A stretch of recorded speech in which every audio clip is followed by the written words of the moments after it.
Hello hello, ठीक है बेटा, अच्छा बातें बंद करो, स्टार्ट करना है।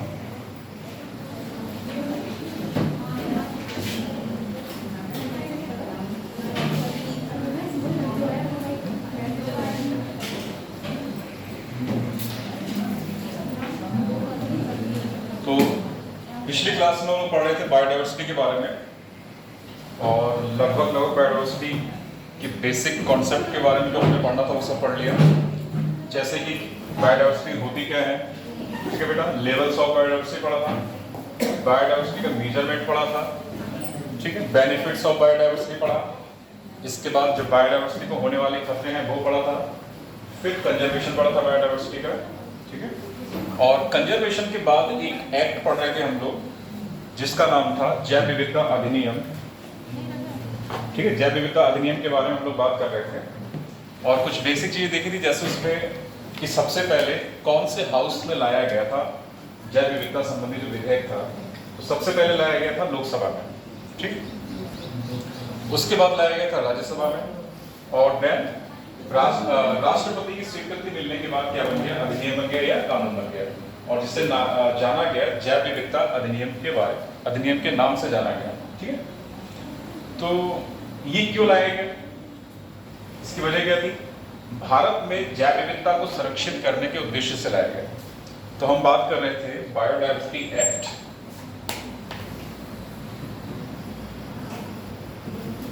बायोडाइवर्सिटी एक्ट 2002, ठीक है बेटा। तो इसमें क्या था, इनेक्टेड बाय पार्लियामेंट, यानी कि पार्लियामेंट के द्वारा लागू किया गया था,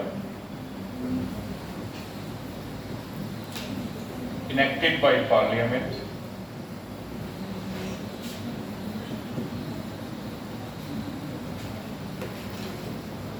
of India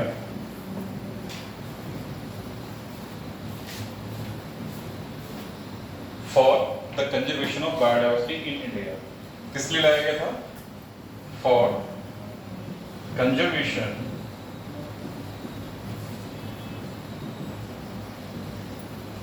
of biodiversity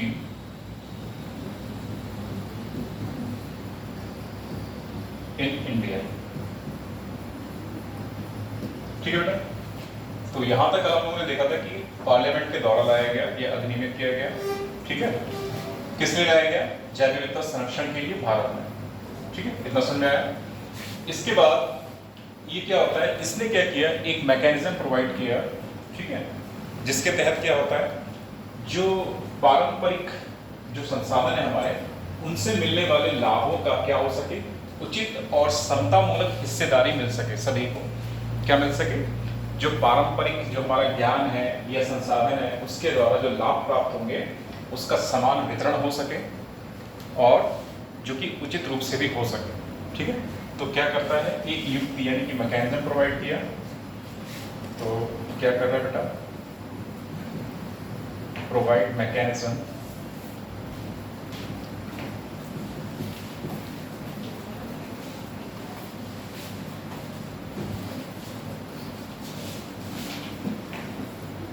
for fair, fair का मतलब है उचित, ठीक है,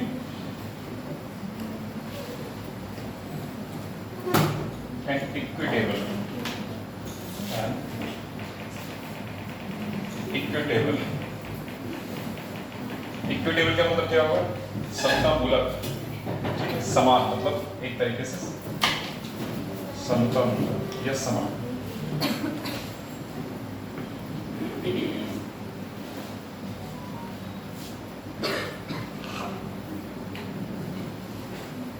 Sharing of benefits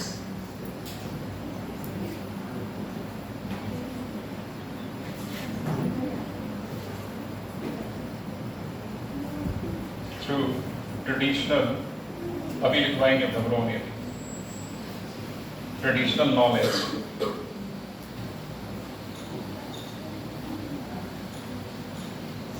and resources,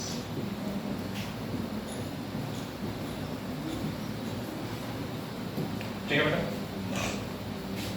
जरा इस सेंटेंस को ध्यान से देखो, क्या किया इसने, एक विधि प्रोवाइड करता है। कौन?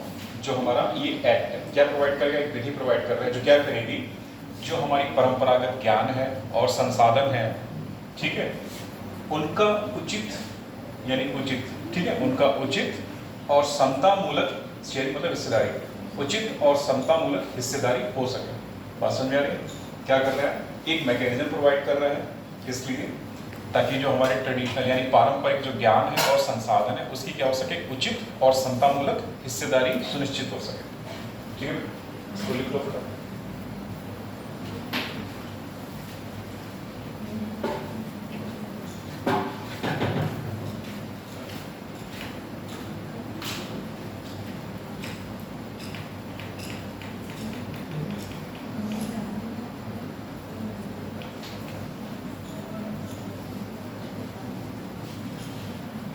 यहाँ पे दो बातें याद रखना है।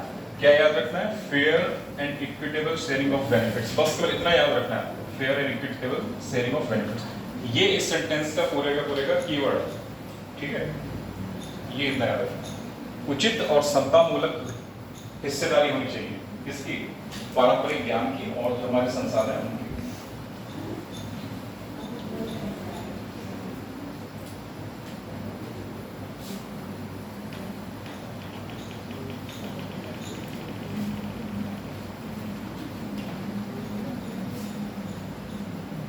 अच्छा, इसे लाया क्यों गया? एक पॉइंट तो समझ में आ रहा है कि बायोडाइवर्सिटी के संरक्षण के लिए लाया गया। दूसरा पॉइंट क्या था? जो सीबीडी की जो बाध्यताएं हैं, सीबीडी मतलब convention on biological diversity. CBD का मतलब क्या होता है? Convention on biological diversity means CBD की बाध्यताओं को पूरा करने के लिए लाया गया। तो उसी में नोट करके लिखो, या पॉइंट बना के लिखो, इसे लिख ले बेटा, इतना लिख ले, बोर्ड वाला लिखो फटाफट।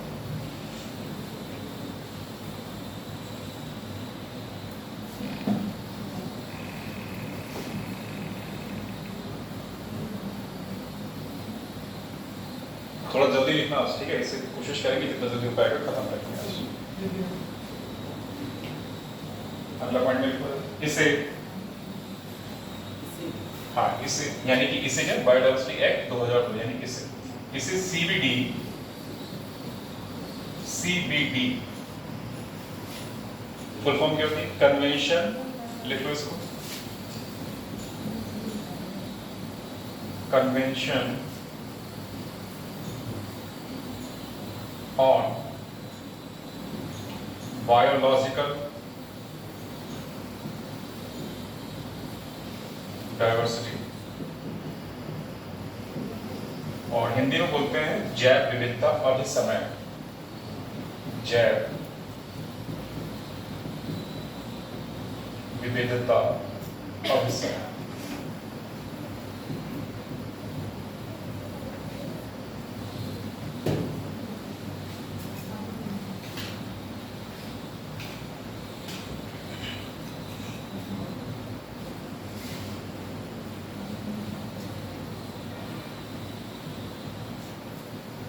इसे सीबीडी ब्रैकेट में लिख लेना, ब्रैकेट बंद कर दो, की बाध्यताओं को पूरा करने हेतु, की बाध्यताओं को पूरा करने हेतु लागू किया गया था, लागू किया गया था।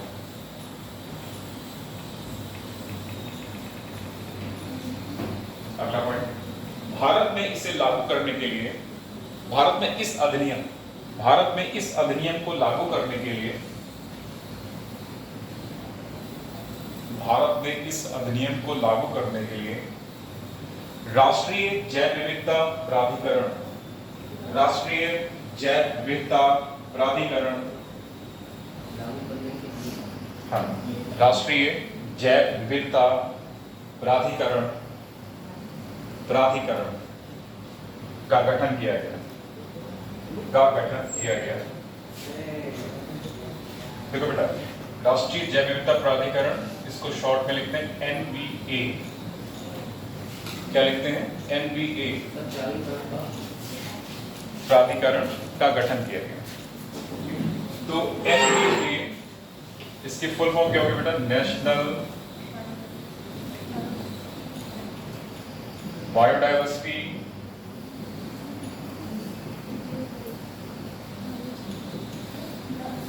अथॉरिटी।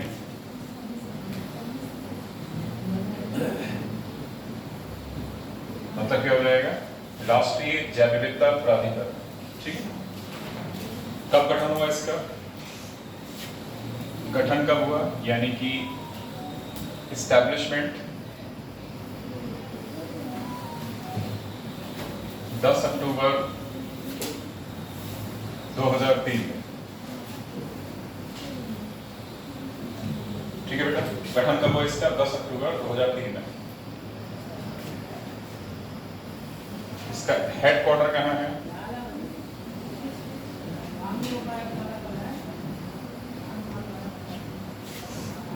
चेन्नई में। और चेन्नई कहाँ है? चेन्नई कहाँ है?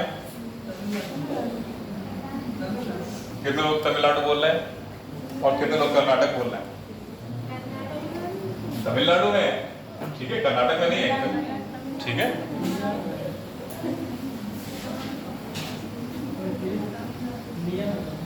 हाँ बहुत से। और ये किसके अधीन लेकर कार्य करता है? तो इस तरीके से लिखो, ऑपरेट्स अंडर ऑपरेट्स मतलब है कार्य करता है। ठीक है, ऑपरेट्स अंडर मीप सीसी, इस तरीके से MEFCC। अब ये क्या होता है? लिखो पहले जरा, ऑपरेट्स अंडर मीप सीसी। जरा यहाँ ministry of environment, forest and climate change. क्या हो गया? Ministry of environment, forest and climate change. Full form क्या होती है इसकी? लिख लो जरा, DCC की फुल फॉर्म लिखो जरा। हाँ लिखो।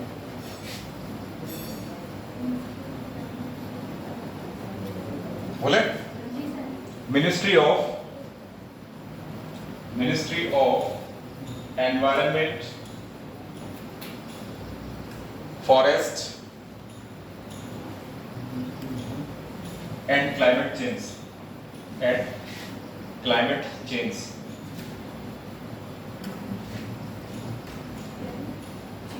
Ministry of environment, forest and climate change. क्यों इसको गठित किया गया था? वजह क्या है इसको गठित करने की? बायोडाइवर्सिटी एक्ट 2002 को लागू करने के लिए। अगला पॉइंट लिखो इसमें, किसका गठन?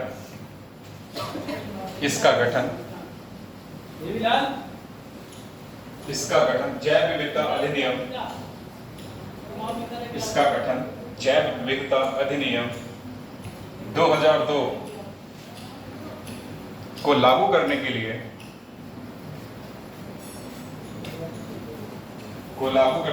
किया गया था।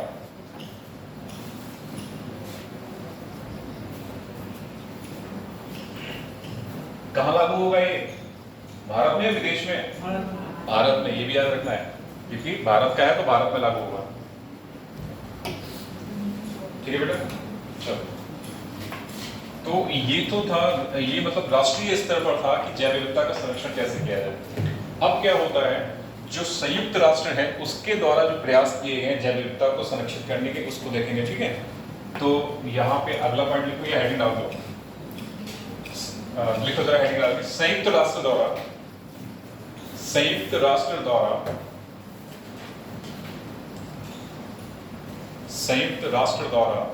जैव विविधता को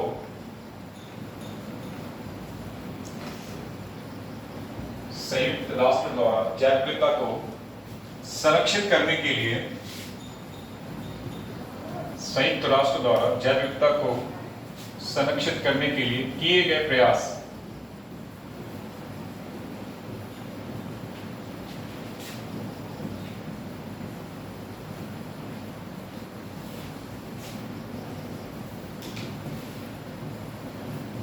और इसी को इंग्लिश में लिखते हैं UN efforts to conserve biodiversity.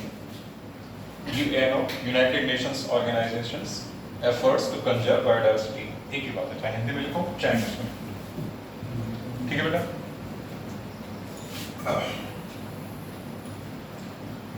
जो एक्ट पढ़ा रहा हूँ आपका एक टॉपिक है, आपको अगर सिलेबस पता है तो उसमें लिखा होगा कि international conventions and organisation. Syllabus पूरा पता है ना? चलो, जो एक सिलेबस है उसमें टॉपिक है आपका इंटरनेशनल कन्वेंशंस एंड ऑर्गेनाइजेशंस।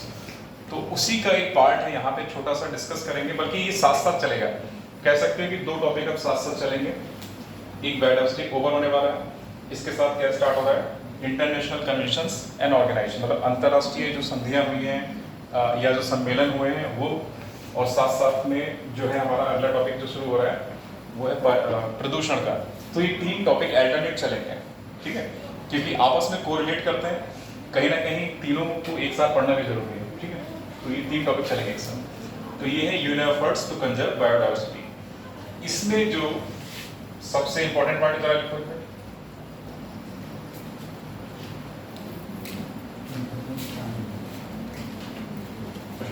जैव विविधता को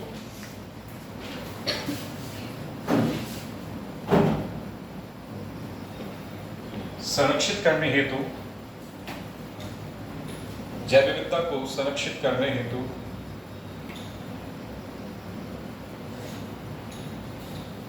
संयुक्त राष्ट्र द्वारा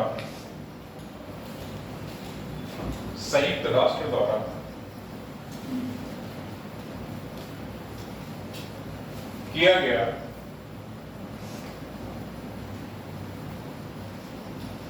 संयुक्त राष्ट्र द्वारा किया गया पहला प्रयास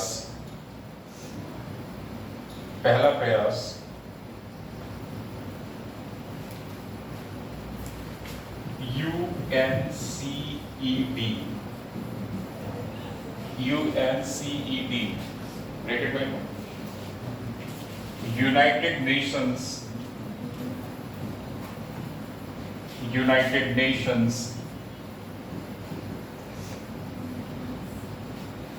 कन्वेंशन या कॉन्फ्रेंस,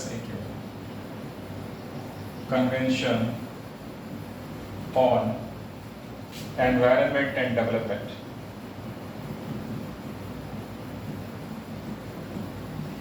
एनवायरनमेंट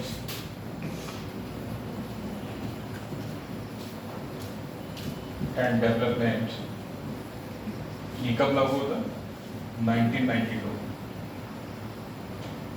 1992,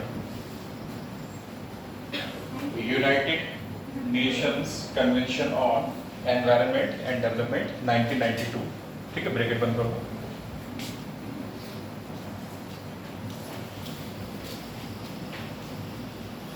अनसेट, इसको शॉर्ट में ऐसे पढ़ सकते हो, अनसेट, ठीक है, अनसेट था, पहला प्रयास क्या था, अनसेट था। इसी में एरो बना के नीचे लिख दो।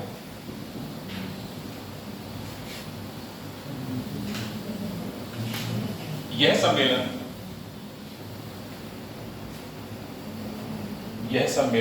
ब्राजील के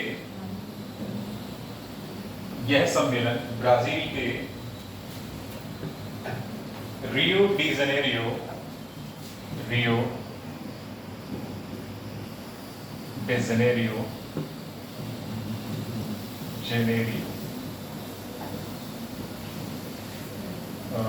हिंदी मत करना,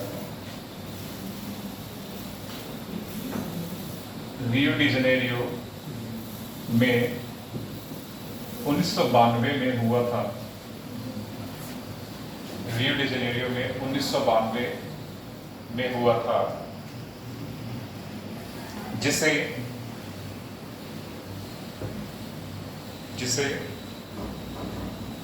रियो पृथ्वी सम्मेलन, रियो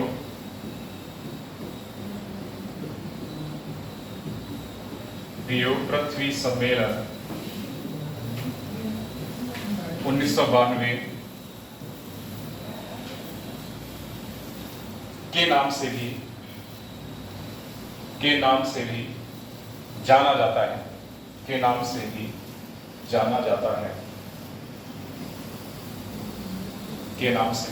है, फुल स्टॉप। अगली लाइन से लिखो, इस सम्मेलन को अनौपचारिक रूप से इस सम्मेलन को अनौपचारिक रूप से UNCVD UNCVD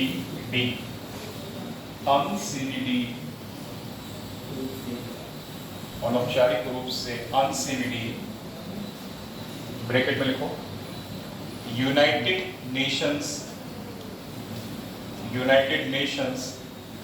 कॉन्फ्रेंस ऑन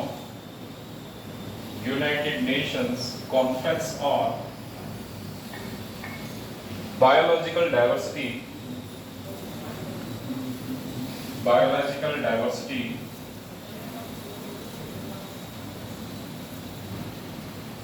के नाम से भी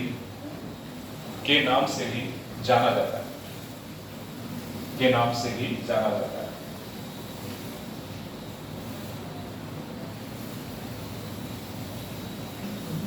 ठीक है बेटा। देखो तो इसके नाम क्या क्या हो गए, पहले तो ये याद रखो, अनसेट कह दो यानी कि United Nations conference on environment and development, या इसको रियो अर्थ समिट बोल दो। पृथ्वी मतलब अर्थ, तो रियो अर्थ सम्मेलन मतलब समिट, इंग्लिश में सम्मेलन को समिट कहा जाता है। रियो अर्थ समिट 1992 बोल दो, या UNCVD मतलब United Nations conference on biological diversity बोल दो, एक ही नाम, ठीक है। तो ये नाम याद रखना है, ठीक है, इतना हो गया। अब इसके बारे में अगला पॉइंट लिखो,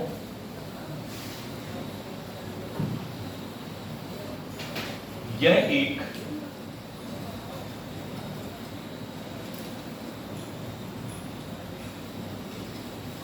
कानूनी रूप से बाध्यकर,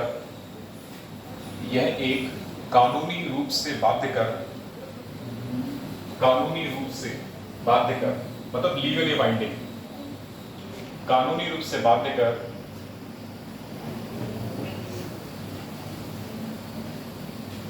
युक्ति है,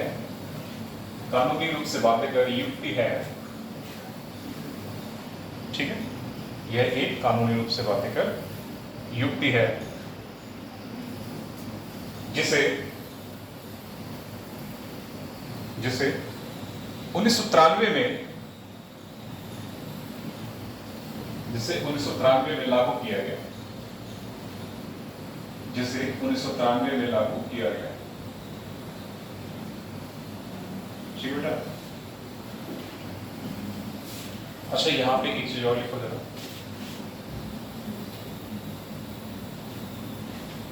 तो हमने बात की CVD के बारे में, तो CVD कैसा है, हमने CVD के बारे में बात की। CVD एक तो लीगली बाइंडिंग है, जो टर्म है यहाँ पे लिख रहा हूँ उसको अंडरलाइन करोगे बेटा, क्योंकि ये पूछे जाते हैं एग्जाम में। लीगली बाइंडिंग मतलब कानूनी रूप से बाध्यकर, तो लीगली बाइंडिंग है। साथ में क्या है, मल्टीलेटरल है, मतलब कई सारे इसमें सदस्य हैं। मल्टीलेटरल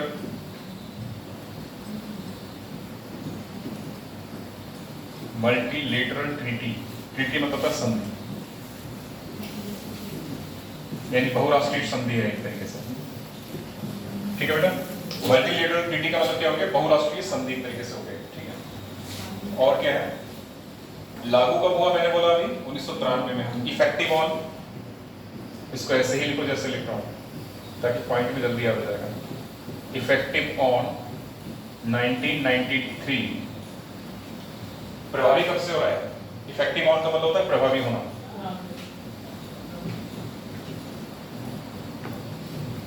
प्रभावी कब से हो रहा है, 1993 से हो रहा है,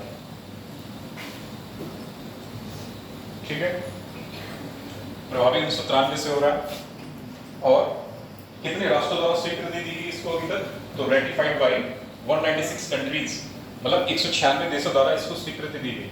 तो अगला पॉइंट इसमें आएगा, रेटिफाइड बाय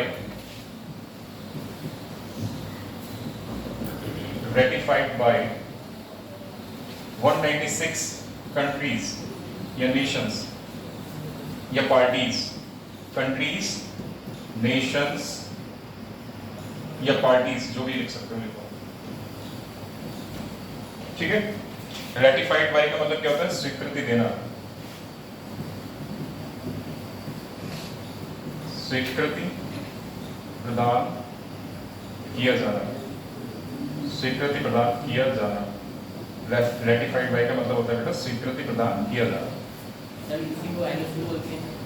एनओसी एक बोल सकते हो हालांकि, लेकिन इसको छोटे स्तर पे बोलेंगे एनओसी। जैसे किसी कंपनी वगैरह से लेना हो तो उसको एनओसी बोल दिया, ठीक है। सिंपली इसको रेटिफाइड बोलेंगे, स्वीकृति लेना, इस तरीके से एनओसी का अलग टर्म हो गया, ठीक है। हालांकि एक तरीके से उसका सिनोनिम कह सकते हैं यहाँ पे, रेटिफाइड या एनओसी, ठीक है।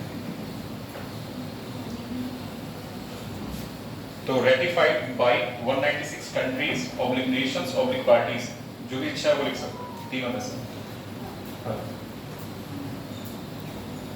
तो इसमें जो खास खास पॉइंट है वो क्या है, एक तो पहला क्या है, लीगली बाइंडिंग है बेटा, ठीक है। मल्टीलेटरल ट्रीटी है, मतलब बहुराष्ट्रीय संधि है। इफेक्टिव यानी प्रभावी कब से हुआ, 1993 से। बना कब था, 1992 में, ठीक है। प्रभावी कब से हो रहा है, 1993 में। कितने देशों द्वारा इसको स्वीकृति प्रदान की गई अब तक, तो 196 कंट्रीज था, 196 यानी 196 देशों द्वारा इसको अभी तक स्वीकृति प्रदान की गई, जिसमें भारत भी शामिल है। जिसमें क्या है, भारत भी शामिल है। तो यहाँ पे एक पॉइंट बना के जब यहाँ हो जाए तो इसमें लिख लेना, जिसमें भारत भी शामिल है, जिसमें भारत भी शामिल, जिसमें भारत भी शामिल है, ठीक है। लंबे लंबे सेंटेंस याद नहीं होते हैं, हमेशा याद रखना। लंबे लंबे सेंटेंस कभी याद नहीं होते, इनको पॉइंट में लिखोगे तो आसानी से याद हो जाएगा। इसीलिए मैंने कोशिश किया इस तरीके से लिखाने की, तो उम्मीद करता हूँ कि ठीक रहेगा। ठीक है बेटा, हटा दो इसको। अच्छा, सीबीडी के बारे में दो तीन बातें और हैं, जरा ये लिखो। इसका हेडक्वार्टर क्या है, पहली बात तो ये HQ मतलब हेडक्वार्टर। इसका हेडक्वार्टर कहाँ है, इसका हेडक्वार्टर है मॉन्ट्रियल। कहाँ है बेटा, मॉन्ट्रियल। मॉन्ट्रियल कहाँ है, कनाडा में। मॉन्ट्रियल कहाँ है, कनाडा में। तो सीबीडी का हेडक्वार्टर कहाँ है बेटा, मॉन्ट्रियल, जो किसके अधीन रहकर काम करता है, वर्क्स अंडर यूनियन। तो ये किसके अधीन काम करेगा, तो वर्क्स या operates under union, operates under union. अब यूनियन की फुल फॉर्म जिसको नहीं पता वो लिख लेना यहाँ पे। ऑपरेट का मतलब होता है कार्य करना, ठीक है। अंडर का मतलब होता है अधीन रहकर।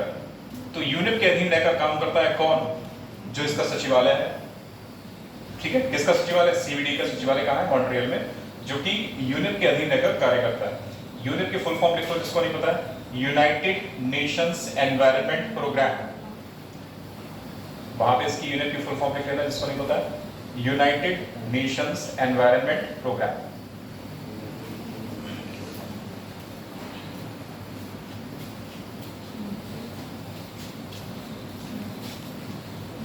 ठीक है बेटा। और इसकी जो गवर्निंग बॉडी है, मतलब अधिशासी बॉडी है, जो एक तरीके से नियम कानून बनाती है, वो क्या है, कॉप। तो इसकी जो गवर्निंग बॉडी है वो क्या है, गवर्निंग बॉडी, वो क्या होगी, कॉप, COP। और इसको इंग्लिश में लिखते हैं कॉन्फ्रेंस ऑफ पार्टीज। ये हर जो अंतरराष्ट्रीय संगठन है लगभग अलग अलग होती है। जैसे जो UNFCCC है उसकी कॉप अलग होगी, CBD की कॉप अलग होगी। ऐसी जो और संधियां आएंगी या सम्मेलन आएंगे उनकी कॉप अलग होगी। COP मतलब कॉन्फ्रेंस ऑफ पार्टीज,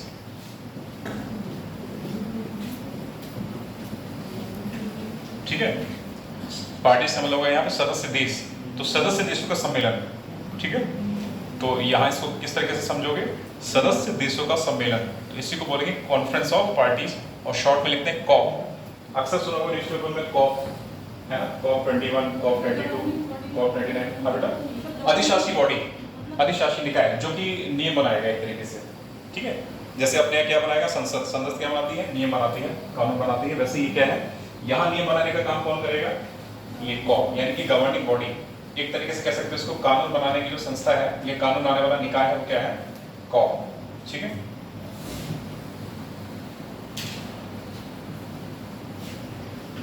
इसके प्रिंसिपल या ऑब्जेक्टिव्स क्या क्या हैं, इसके उद्देश्य क्या क्या हैं, जरा इन्हें लिखो। उद्देश्य नंबर 1 करके लिखो बेटा। पहला तो उद्देश्य क्या होगा, यही होगा कि बायोडायवर्सिटी को संरक्षित करना, तो इससे नंबर 1 करके लिखो। नंबर 1, बायोडायवर्सिटी का संरक्षण करना।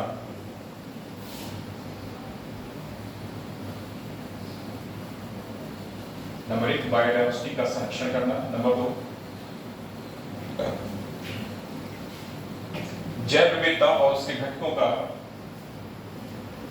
जैव विविधता और उसके घटकों का घटक मतलब कंपोनेंट्स जैव विविधता और उसके घटकों का सतत रूप से उपयोग करना। सतत रूप से उपयोग करना। सतत रूप से उपयोग का क्या मतलब होगा कि वर्तमान पीढ़ी की आवश्यकताओं को तो पूरा करे ही करे, साथ साथ जो भविष्य में आने वाली पीढ़ी है उनकी भी आवश्यकताओं की पूर्ति हो सके, तो इस तरीके से यूज किया जाता है उसका। ठीक है बेटा, ये होता है सतत यूटिलाइजेशन। ठीक है, उपयोग करना, सतत रूप से उपयोग करना। अगला पॉइंट लिखो।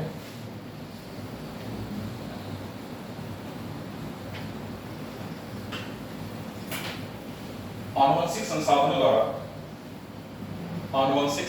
द्वारा प्राप्त लाभों आनुवंशिक संसाधनों द्वारा प्राप्त लाभों का उचित आनुवंशिक संसाधनों द्वारा प्राप्त लाभों का उचित और समतामूलक हिस्सेदारी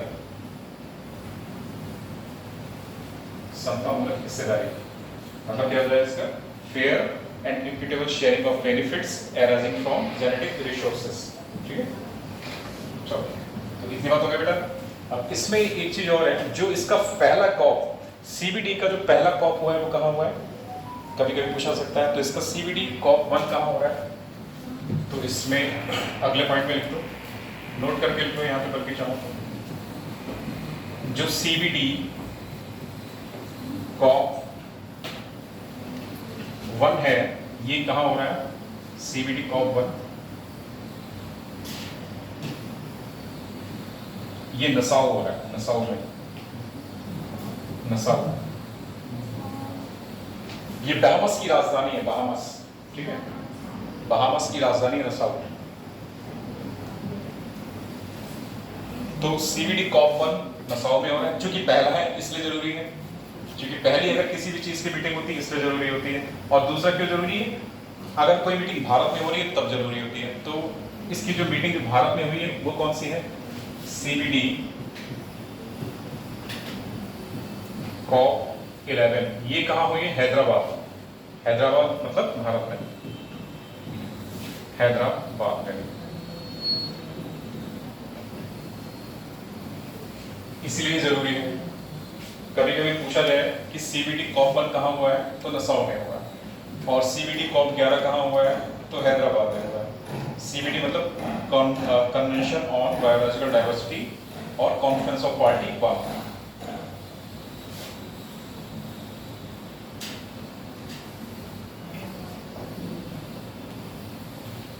ठीक है बेटा,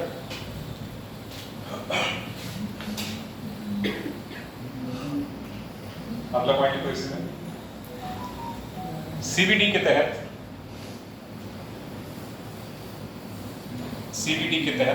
दो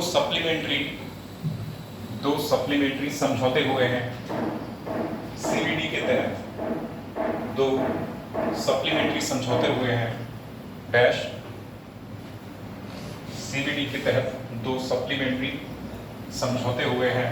dash number 1 Cartagena protocol. Cartagena protocol. Number 2 Nagoya protocol.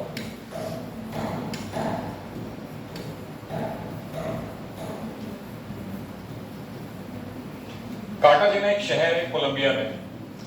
Cartagena क्या है? एक शहर है कोलंबिया में। ठीक है, कोलंबिया एक देश है, ठीक है, जो कि कहाँ है?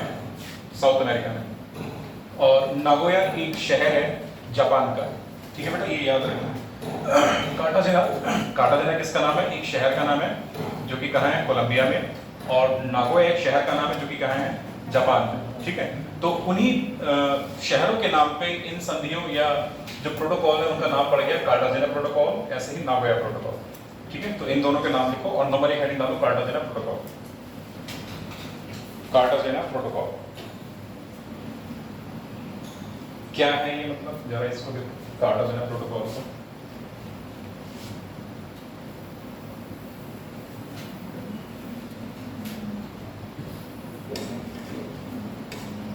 ये किस पे आधारित है कार्टाजेना प्रोटोकॉल?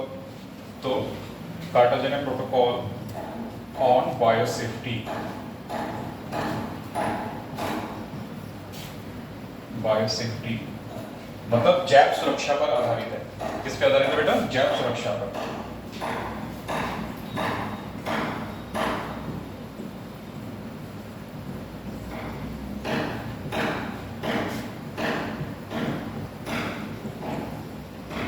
जैव सुरक्षा पर आधारित, ठीक है। अर्थात अब इसमें छोटा सा एक सेंटेंस लिखो।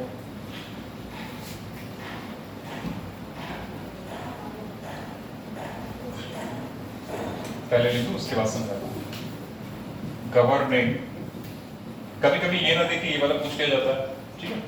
कभी अगर ये नहीं देगा कि कार्टाजेना प्रोटोकॉल का संबंध किससे है, ऑप्शन में क्या मिलेगा? बायोसेफ्टी या जैव सुरक्षा। अगर जैव सुरक्षा नहीं मिलेगा तो जो लिख रहा हूं ये मिल सकता है, ठीक। क्या है? Governing the ट्रांसबाउंडरी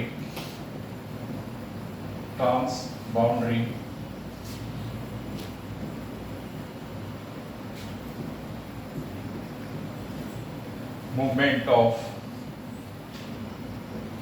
living modified organisms, और इसको शॉर्ट में लिखते हैं LMO, और कभी कभी इसको बोलते हैं GMO भी बोल देते हैं, GMO। पहले लिख लो फिर समझाते हैं। Governing the transboundary movement of living modified organism, ठीक है। अगर कहीं भी मिल जाए लिविंग मॉडिफाइड ऑर्गेनिज्म देखने को मिल जाए, ठीक है, तो क्या समझ जाना कि ये कार्टाजेना प्रोटोकॉल की बात कर रहा है, ठीक है। अगर लिविंग मॉडिफाइड ऑर्गेनिज्म दिखा हुआ मिल जाए या LMO, शॉर्ट फॉर्म में क्या बोलेंगे? LMO, तो ये समझ जाना कि ये कार्टाजेना प्रोटोकॉल की बात कर रहा है। और कार्टाजेना प्रोटोकॉल पूछ रहा है कि किससे संबंधित है, तो CBD से संबंधित है। कार्टाजेना प्रोटोकॉल किससे संबंधित है, तो ऑप्शन में क्या लगाओगे वहां पे? CBD से। क्या है? CBD का एक सप्लीमेंट्री प्रोटोकॉल है, ठीक है, ये एग्रीमेंट है, ठीक है बेटा, इतना याद रखना। तो इसका मतलब हुआ जो हमारे लिविंग मॉडिफाइड ऑर्गेनिज्म या LMO या GMO, लिविंग मॉडिफाइड कब करेंगे उसको? बायोटेक्नोलॉजी के द्वारा, जैव प्रौद्योगिकी के द्वारा उसको मॉडिफाइड किया जाता है, ठीक है बेटा। तो इसको मॉडिफाइड कैसे करेंगे? बायोटेक्नोलॉजी के माध्यम से, ठीक है। तो इसीलिए इसको बोला लिविंग मॉडिफाइड ऑर्गेनिज्म या जेनेटिकली, GMO का मतलब होता है जेनेटिकली मॉडिफाइड ऑर्गेनिज्म, ठीक है। तो इसको LMO, कभी कभी इसको GMO भी बोल दिया जाता है, लेकिन जो करेक्ट टर्म होगा वो यहाँ LMO होगा, ठीक है। तो लिविंग मॉडिफाइड ऑर्गेनिज्म है, इनके मूवमेंट मतलब इनके आवागमन को गवर्न करना, शासित करना, मतलब, ठीक है। इनके जो आवागमन है इसको शासित करना, और कैसा मूवमेंट? ट्रांसबाउंडरी, मतलब कई देशों के तहत, ट्रांसबाउंडरी मतलब विभिन्न देशों की सीमाओं के आर पार इसको क्या करना? गवर्न करना या रेगुलेट करना, ठीक है बेटा। जो लिविंग मॉडिफाइड ऑर्गेनिज्म है इनका आवागमन, ठीक है, शासित करना विभिन्न देशों की बाउंड्री के तहत, ठीक है, इस तरीके से हो गया एकदम। अच्छा, अब ये हुआ क्या, कब इसको अपनाया गया, कब लागू किया गया, जरा इसके बारे में लिखते हैं।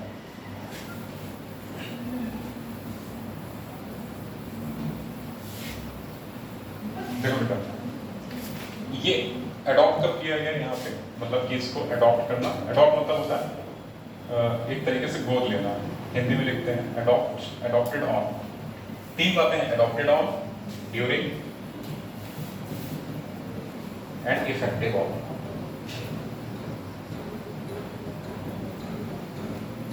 तीनों में से कुछ भी पूछा जा सकता है, ठीक है।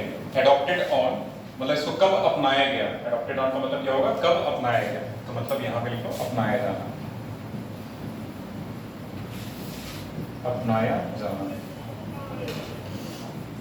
ड्यूरिंग का मतलब होता है कि कौन से कॉप सम्मेलन के दौरान, ड्यूरिंग मतलब है कि सीबीडी के कॉप सम्मेलन के कौन से सीबीडी कॉप के तहत, ठीक है, कौन से सीबीडी कॉप के तहत इसे मतलब कि क्या किया गया, अपनाया गया, ठीक है। इफेक्टिव ऑन मतलब प्रभावी कब से हुआ, प्रभावी होना। तो ये तीन बातें याद रखनी है, तो यहाँ पे तीन बातें इंपॉर्टेंट है, ये याद रखनी। तो एडॉप्टेड ऑन जनवरी 2000, जनवरी 2000 में इसको एडॉप्ट किया गया, ठीक है। ड्यूरिंग मतलब कौन से कॉप सेशन के दौरान, कॉप 5, तो सीबीडी कॉप 5 के दौरान, ठीक है, सीबीडी कॉप 5 के दौरान। और इफेक्टिव कब हुआ, सितंबर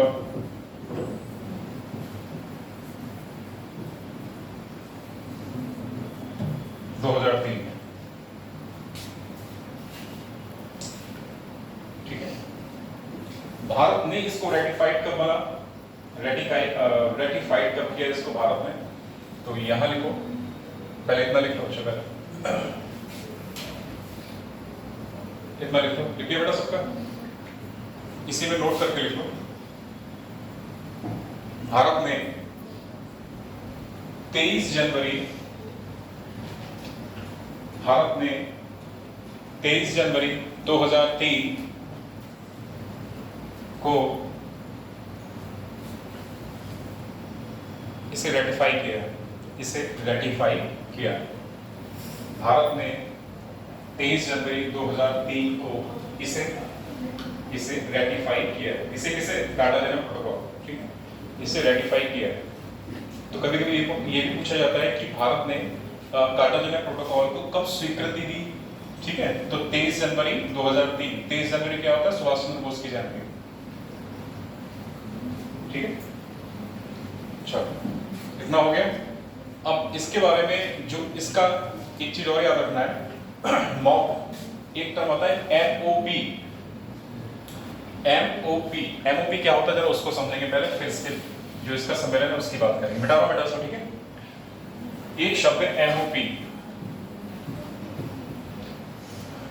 इसे लिखते हैं मीटिंग ऑफ पार्टीज। क्या लिखते हैं, मीटिंग ऑफ पार्टीज। इसकी फुल फॉर्म होती है मीटिंग ऑफ पार्टीज।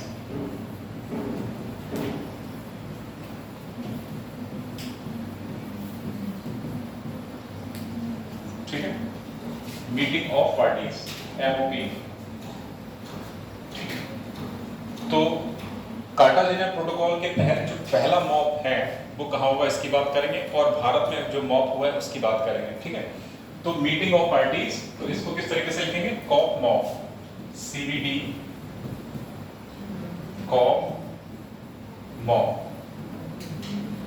ठीक है, सीबीडी कॉप मॉप। बात समझ आ रही है। देखो बेटा, जो ओरिजिनिंग हमारी जो संधि है वो क्या है, सीबीडी।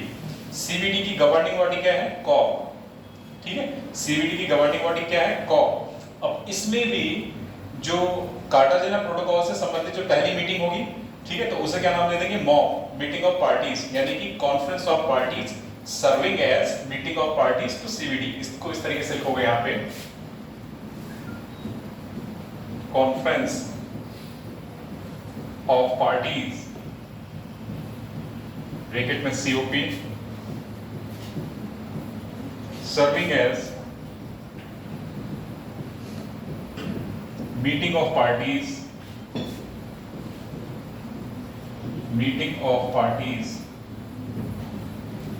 ब्रैकेट में MOP टू CBD। इसको कैसे पढ़ेंगे ये पता चल गया।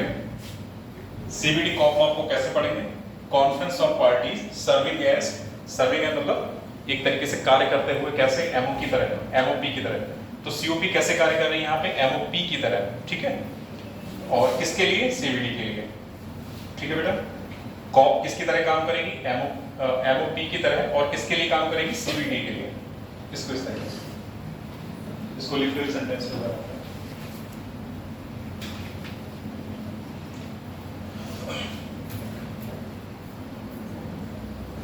Conference of parties serving as meeting of parties to CBD.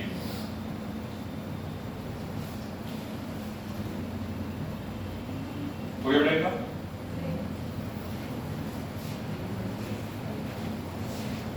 और अगर इसको हिंदी में पढ़ने जाओगे तो एक बात पे मेरी विश्वास करना, अगर इसको हिंदी में किसी भी बुक से पढ़ने की कोशिश करोगे तो सटासट बाउंस हो जाएगा, हिंदी में समझ में ही नहीं आएगा इसको, ठीक है। और अगर अपना एक्सपीरियंस चाहते हो तो एक बार पढ़ के देखना मेरी तरफ से, कोई भी हिंदी की बुक लेना या नेट से उसको हिंदी में पढ़ के कोशिश करना, ठीक है, कि इस टॉपिक को हिंदी में पढ़ के देखने की और जैसे मैंने पढ़ा उस तरीके से पढ़ के देखने की कोशिश करना, और अंतर समझ में आएगा कि ये ज़्यादा सही लगेगा और वो टफ लगेगा। और ये आज ही करके मुझे कल बताना कि कैसे जो सर ने पढ़ाया वैसे सही लग रहा है या जो हिंदी में किताबों में लिखा है वो सही लगेगा। तो ये मेरा अपना एक्सपीरियंस है कि जैसे मैंने पढ़ाया है वैसे ही ठीक लगेगा, और जो किताबों में होगा उस तरीके से वो कठिन लगेगी उसकी लैंग्वेज, ठीक है। कितना हो गया बेटा?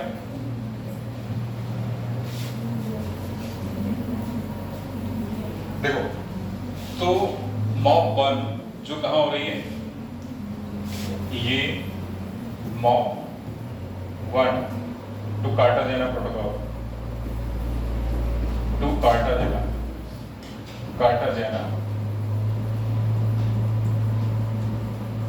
प्रोटोकॉल, ये हो रही है बेटा कुआलालंपुर में। कुआलालंपुर किसकी राजधानी है? मलेशिया। ये कहाँ हो रही है?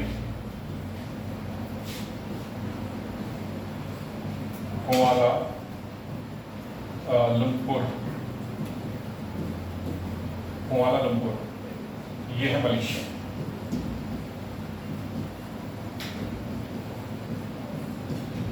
ठीक है। और मॉक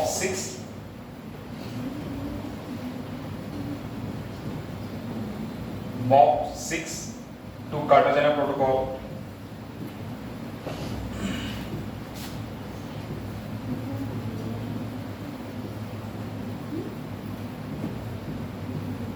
ये कहाँ हो रही है बेटा? हैदराबाद, क्योंकि भारत में ही है इसीलिए इंपॉर्टेंट है, ठीक है, Hyderabad.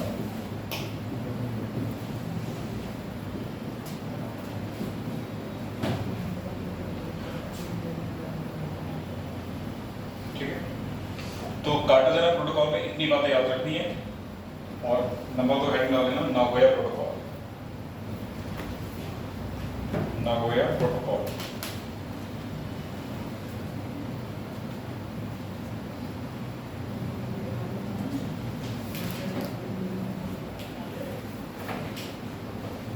Nagoya protocol.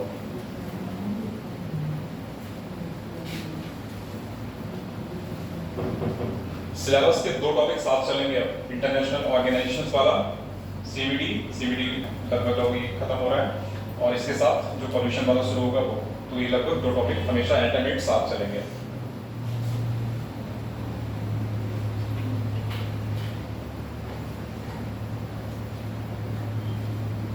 Number 2 heading डाल बेटा, नागोया प्रोटोकॉल।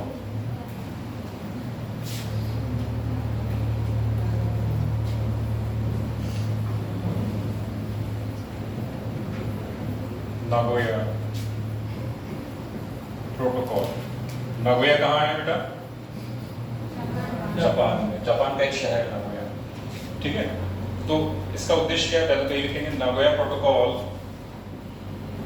अभी लिखने तो मुझे फिर समझाता हूँ। On access to genetic resources, on access to genetic resources, फाइटिंग तो ये हो गया, and fair and equitable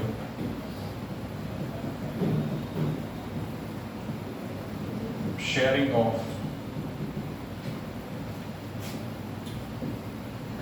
benefits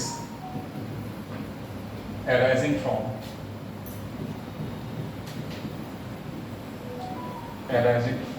their utilization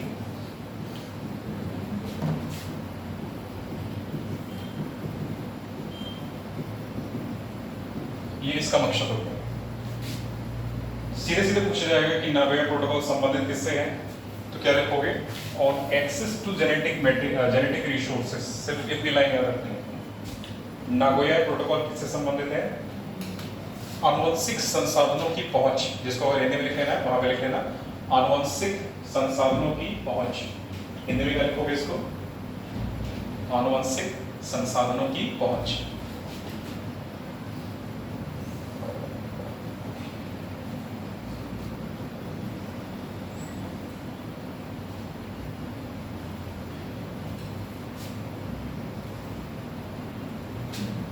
Nagoya protocol on access to genetic material, bracket में लिखो आनुवंशिक संसाधनों की पहुंच, ठीक है। और अगला पॉइंट जो इसमें आएगा वो लिखो fair and equitable sharing of benefits arising from the utilisation, ठीक है। इसमें हिंदी में लिखो आनुवंशिक संसाधनों से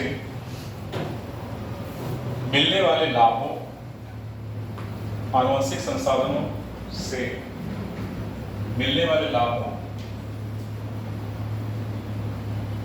का उचित और समतामूलक हिस्सेदारी। आनुवंशिक संसाधनों से मिलने वाले लाभों की उचित और समतामूलक हिस्सेदारी, इसको हिंदी में बोलेंगे, ठीक है बेटा। तो यहाँ जो चीजें निकल के आ रही है, fair and equitable sharing of benefits, बस ये लाइन याद रखनी है बेटा। इसकी आनुवंशिक संसाधनों, आनुवंशिक संसाधनों तक पहुंच, आनुवंशिक संसाधनों तक पहुंच, इसको हिंदी में, ठीक है। तो इसमें इसके उद्देश्य क्या क्या है इस प्रोटोकॉल के, ये समझ में आ गया। पहला है कि आनुवंशिक संसाधनों तक पहुंच, और दूसरा डियर यूटिलाइजेशन का मतलब क्या हो गया, यहाँ पे डियर का मतलब है जेनेटिक रिसोर्सेज, डियर का मतलब हो गया यहाँ पे जेनेटिक रिसोर्सेज, इसीलिए मैंने हिंदी में लिखा है वहां पे आनुवंशिक संसाधन, ठीक है बेटा। डियर का मतलब है जेनेटिक रिसोर्सेज, मैंने हिंदी वाले सेंटेंस में बोला है वहां पे कि आनुवंशिक संसाधनों से मिलने वाले लाभों की उचित और समतामूलक हिस्सेदारी, ठीक है।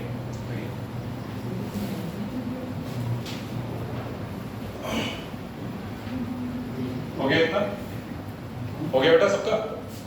चलो यहां देखो,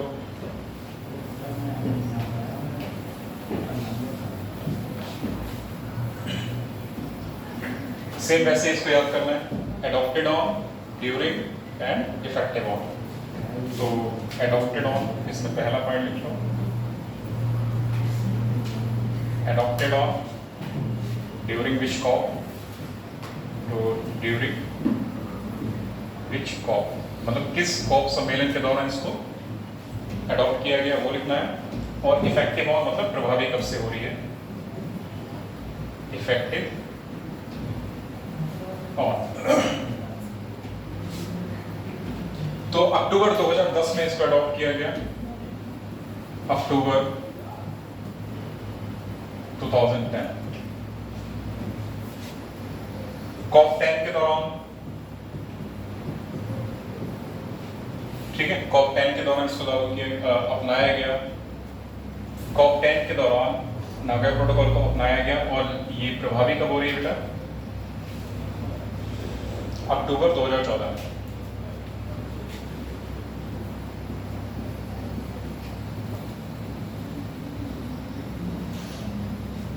अरे अक्टूबर 2014,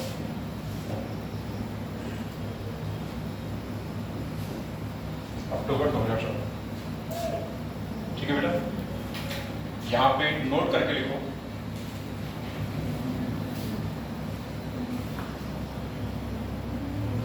भारत द्वारा इसे रेटिफाई किया गया, मतलब सहमति दी गई है, भारत द्वारा इसे रेटिफाई किया गया है, भारत द्वारा इसे रेटिफाई, रेटिफाई का मतलब क्या हो गया, स्वीकृति दी गई है, ठीक है। रेटिफाई या स्वीकृति दी गई है की बात, इस तरीके से लिखो, RATIFY, रेटिफाई ब्रैकेट में स्वीकृति दी गई, भारत द्वारा इसे रेटिफाई किया गया, ठीक। अच्छा, इसका जो मॉक 1 है वो जरा लिखो कहाँ हो रहा है, तो यहाँ पे लिख रहे हैं मॉक 1 किसका, टू नागोया प्रोटोकॉल।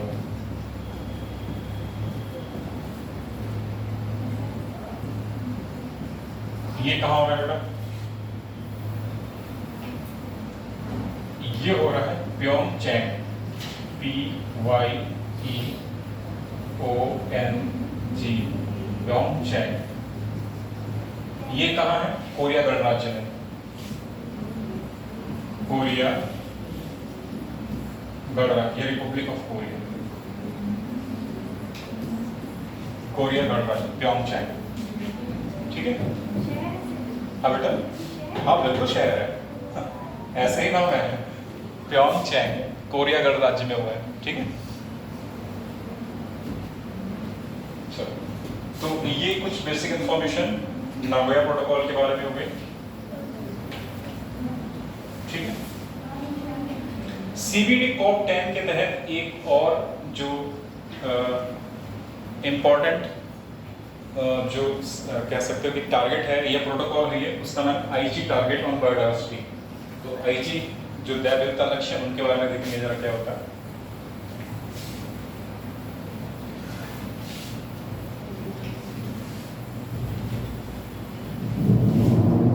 तो अगला टॉपिक है हमारा IG टारगेट्स।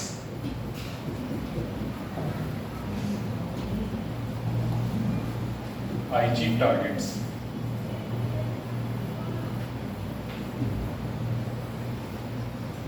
IG एक शहर का नाम है, ठीक है बेटा। IG क्या नाम है, IG एक जगह का नाम है, ठीक, और जो कि आई थिंक जापान में है, शायद जापान का है, हाँ नहीं, ये संबंधित है CBD से ही, ये CBD से ही संबंधित है बेटा। जो CBD है उसी के तहत जो अगला प्रोटोकॉल आएगा, CBD से 3 प्रोटोकॉल संबंधित है, एक कार्टाजेना प्रोटोकॉल, दूसरा नागोया प्रोटोकॉल और तीसरा है IG टारगेट्स। लेकिन अगर पूछेगा CBD के तहत सप्लीमेंट्री जो एग्रीमेंट है वो कितने हैं, तो 2 हैं, कार्टाजेना और नागोया। अगर पूछेगा कि CBD से संबंधित प्रोटोकॉल्स कौन कौन से हैं, तो 3 हो जाएंगे। क्या क्या हो जाएगा, कार्टाजेना प्रोटोकॉल, नागोया प्रोटोकॉल और IG टारगेट्स, ठीक है। तो ये इतने थोड़ा सा याद रखना। तो ये है क्या बेटा, ये शॉर्ट टर्म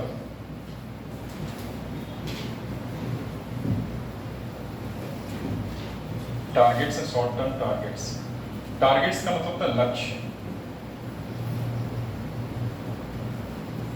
शॉर्ट टर्म का मतलब है थोड़ी अवधि के लिए, शॉर्ट टर्म का मतलब क्या हो गया, थोड़ी अवधि के लिए। तो short term targets,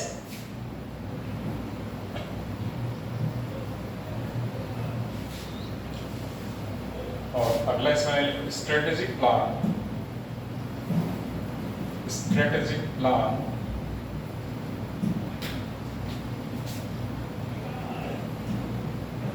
for biodiversity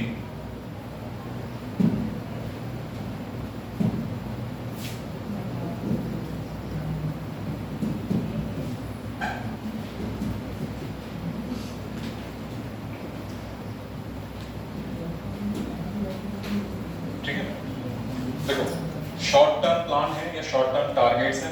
अवधि क्या है इसकी, 10 साल की। काउंट करो कैसे, 2011 से लेकर 2020, तो कितने साल के लिए हो गए, 10 साल के लिए। क्योंकि कम अवधि के लिए है तो इनको क्या नाम दे दिया, शॉर्ट टर्म टारगेट्स। कितने साल के लिए हैं, ब्रैकेट में 10 इयर्स। 10 इयर्स कैसे, 11 से लेकर 20 तक। 10 इयर्स कैसे होंगे बेटा, 11 से लेकर 20 तक।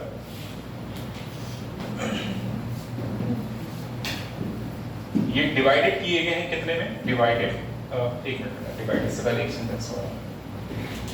इसने क्या करा, set 20 targets, set 20 ambitious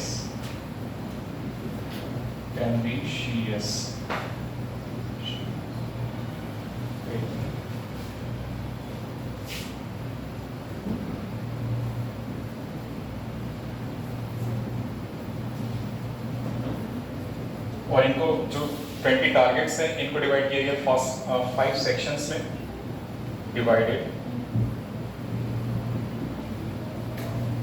into 5 sections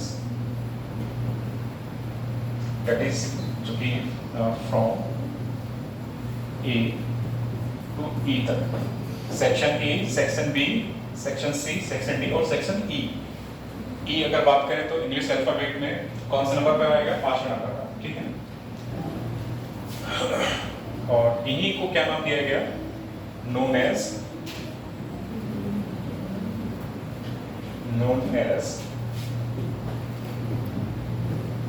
IG targets। तो इसके बारे में इतनी इंफॉर्मेशन लिखना बेटा समझने के लिए, ठीक है। क्या है? कम अवधि के लक्ष्य है, ठीक है। क्या है बेटा? कम अवधि के लक्ष्य हैं जो कि क्या निर्धारित करने हैं? स्ट्रेटेजिक प्लान फॉर बायोडायवर्सिटी 2011 से लेकर 20 तक।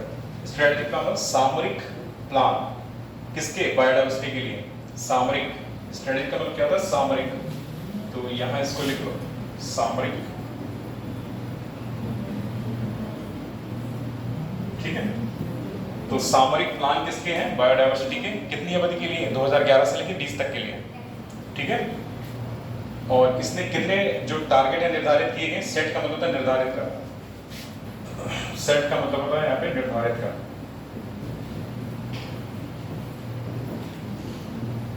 सेट का मतलब यहाँ पे निर्धारित करना।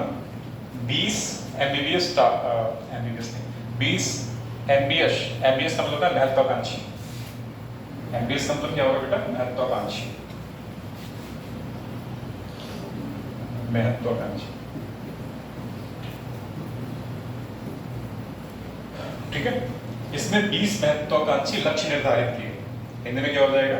इसने 20 महत्वाकांक्षी लक्ष्य निर्धारित किए जिन्हें 5 सेक्शंस में बांटा गया। और वो 5 सेक्शंस कौन कौन हो गए? ए से लेके ई तक। और जिन्हें क्या नाम दिया गया? IG टारगेट्स के रूप में जाना गया। इतनी बात यहाँ पे लिखनी है, ठीक है। समझ आ गया? फिर से बताऊं? ये हो गया? फिर से बताऊं? चलो, ये कम अवधि के लिए कुछ लक्ष्य निर्धारित किए गए।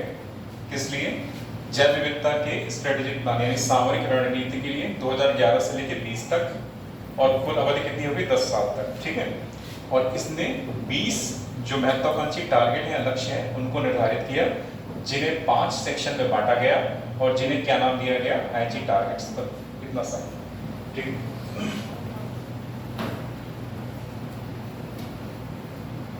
लिख लिया?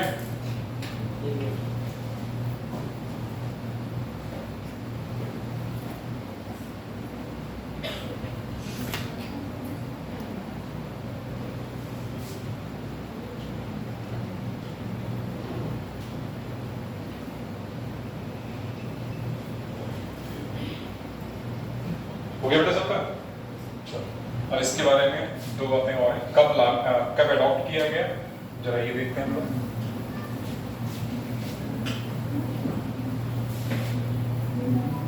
देखो बेटा, अडॉप्टेड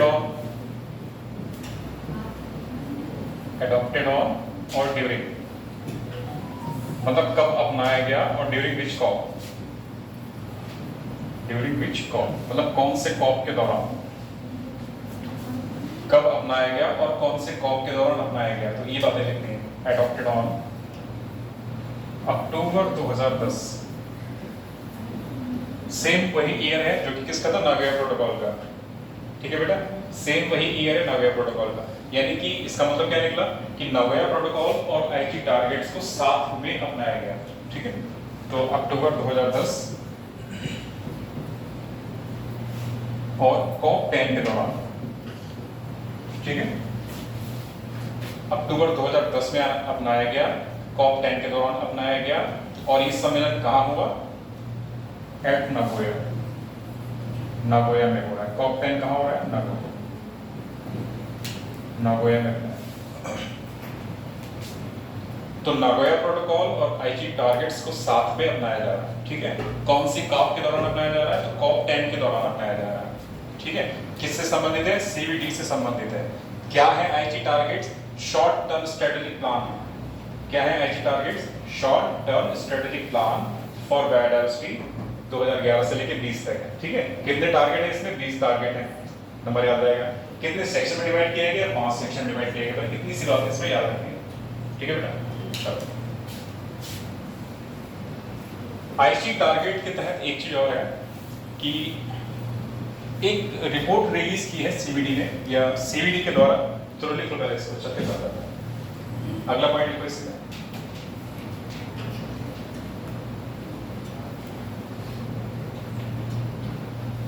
सीबीडी के द्वारा वैश्विक जैव विविधता, सीबीडी के द्वारा वैश्विक जैव विविधता परिदृश्य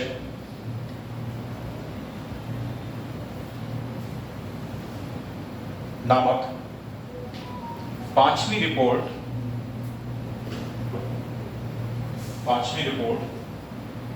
जारी की गई, कॉमा, जो कि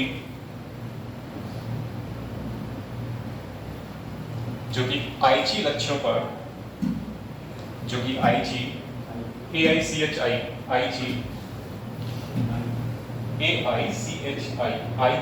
लक्ष्यों पर अंतिम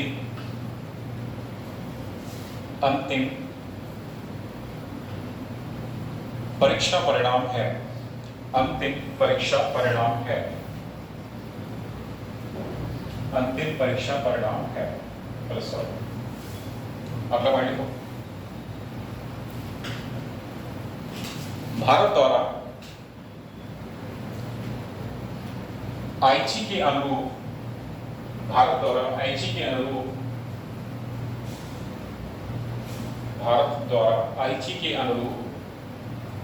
12 राष्ट्रीय जैव विविधता लक्ष्य, 12 राष्ट्रीय जैव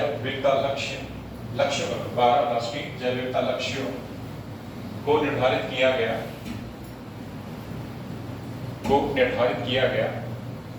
कॉमा, जिन्हें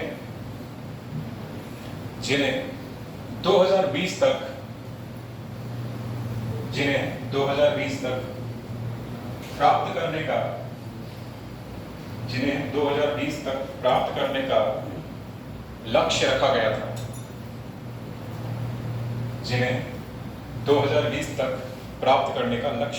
था, ठीक है बेटा। तो ये कुछ इंफॉर्मेशन आईजी टारगेट्स के बारे में हो गई, ठीक है।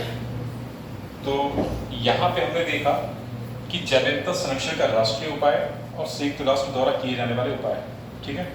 तो राष्ट्रीय स्तर पर क्या था, जैव विविधता अधिनियम हो गया 2002 का, और अंतरराष्ट्रीय स्तर पर क्या हो गया, सीबीडी हो गया। और सीबीडी के तहत जो प्रोटोकॉल्स थे कौन कौन से हैं, कार्टाजेना प्रोटोकॉल, नागोया प्रोटोकॉल और आईजी टारगेट्स। कार्टाजेना प्रोटोकॉल कौन सी कॉप के दौरान अपनाई जा रही है, कॉप 5 के दौरान, और नागोया प्रोटोकॉल कौन से कॉप के दौरान अपनाई गई है, कॉप 10 के दौरान। आईजी टारगेट्स कौन से कॉप के दौरान अपनाए जा रहे हैं, ये भी कॉप 10 के दौरान अपनाया जा रहा है, ठीक है बेटा। और अगर हम बात करें कि कार्टाजेना प्रोटोकॉल किस पर आधारित है, तो ये बायो सेफ्टी पर आधारित है। ऐसे ही अगर नागोया प्रोटोकॉल की बात करें तो ये किस पर आधारित है, आनुवंशिक संसाधनों की पहुंच पर आधारित है। और आईजी टारगेट्स क्या है, ये शॉर्ट टर्म स्ट्रेटेजिक प्लान है, ठीक है, किसके लिए, बायोडायवर्सिटी के, जिन्हें पूरा करने का लक्ष्य रखा गया 2011 से लेकर 20 तक। और कुल कितने प्लान हैं, 20 प्लान हैं, और इनको डिवाइड किया गया 5 सेक्शंस में, ए से लेकर ई तक, ठीक है बेटा, इतनी बात याद रखनी है। तो ये कुल मिला के हमने देखा कि राष्ट्रीय और यूएन के स्तर पर जो जैव विविधता को संरक्षित करने के उपाय हैं उनके बारे में जाना। तो मैंने कुछ होमवर्क दिया था पिछले लेक्चर पे, मैंने कहा था कि बायोस्फीयर रिजर्व्स के बारे में और बायोडायवर्सिटी हॉटस्पॉट्स के बारे में आप लोग होमवर्क करके लाओगे, ठीक है। तो 2 दिन हो भी गए बीच में। तो बायोस्फीयर रिजर्व्स क्या है, जरा मुझे कोई एक बताओ। चलो, बायोस्फीयर रिजर्व्स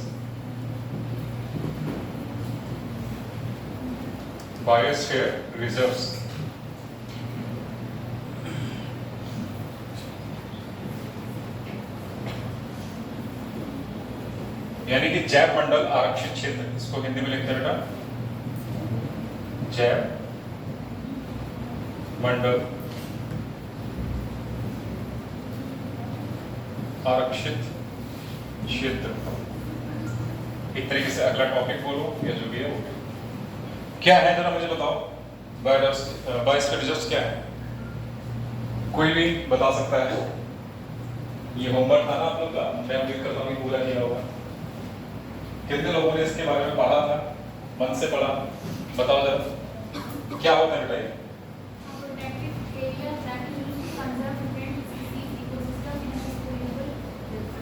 ठीक है, और कोई इसके अलावा?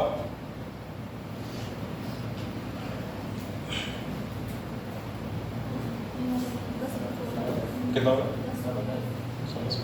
सब कोई बात नहीं, इसके बारे में थोड़ा सा देखो बेटा, ठीक? अभी बहुत टाइम हो जाए, जो नहीं पढ़ के आए वो थोड़ा सा देखो। एक्चुअली में होते क्या है, कुछ स्थल हैं, क्या है, शॉर्ट फॉर्म में पढ़ेंगे, फ्लो चार्ट के माध्यम से पढ़ेंगे, जैसे अभी तक पढ़ते हैं ना वैसे ही पढ़ेंगे। थोड़ा सा कोऑपरेट करना, हिंदी इंग्लिश का इश्यू मत करना, समझाऊंगा बीच बीच में होता क्या है हिंदी में। देखो एक्चुअल में क्या है, ये साइट्स है बेटा। साइट्स का मतलब है स्थल।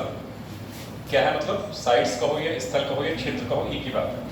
तो क्या है, ये स्थल है, यह जगह है। अब समझ में आएगा? ठीक है, पहली बात साइट्स। अब रिकॉग्नाइज्ड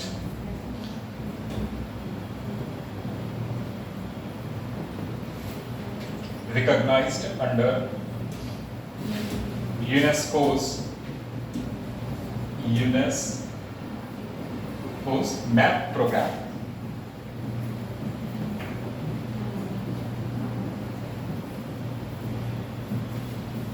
कब? 1970। ठीक है, रिकॉग्नाइज का मतलब पहचाना जाना, पहचाना जाना। किसके अधीन? अंडर का मतलब अधीन। पहचाना जाना यूनेस्को के मैप प्रोग्राम के तहत या अधीन पहचानी गई साइट्स हैं क्या? Biosphere reserves. फिर से पढ़ो इसको, यूनेस्को के मैप प्रोग्राम के तहत पहचानी गई साइट क्या कहलाएंगी? Biosphere reserves. क्लियर? यूनेस्को के मैप प्रोग्राम के तहत पहचानी गई साइट्स क्या कहला रही है? बायोस्फीयर रिजर्व्स कहला रही है। ठीक है, उद्देश्य क्या होगा? To promote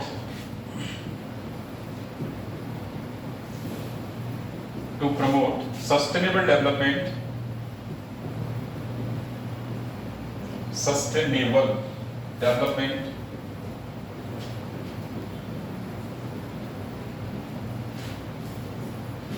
based on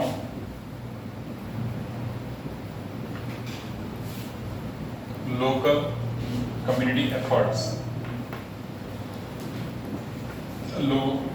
local community efforts। ठीक है बेटा, अब जरा इसको समझो। देखो पहली बात तो ये साइट्स है, किसके द्वारा पहचानी गई? यूनेस्को के मैप प्रोग्राम के तहत पहचानी गई है। ठीक है, लक्ष्य क्या है? प्रमोट मतलब बढ़ावा देना, किसको? सतत विकास को। सतत विकास को बढ़ावा देना, और किस पर आधारित होना चाहिए? लोकल कम्युनिटी, जो लोग वहां रह रहे हैं। कहाँ? जो ये साइट है वहां, इस साइट में रहने वाले लोगों के जो योगदान है उसके आधार पर सतत विकास को बढ़ावा देना। ठीक है, ये इसका उद्देश्य है। ठीक है बेटा, जरा फटाफट इसको लिखो।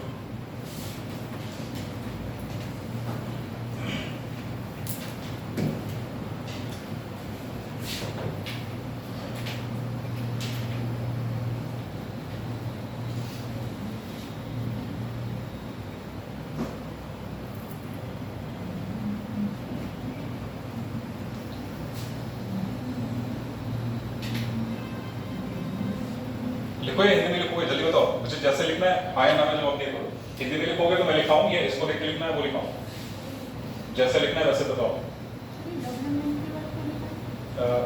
डेवलपमेंट बेस्ड मतलब आधारित, based on local community efforts.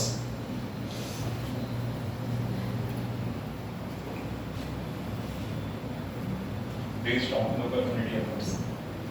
कोई भी हमसे पूछेगा क्या होते हैं बायोस्फीयर रिजर्व्स, तो ये 3 लाइनों में इनको बता देना है कि ये होता है बस। ठीक है, इतना याद रखना।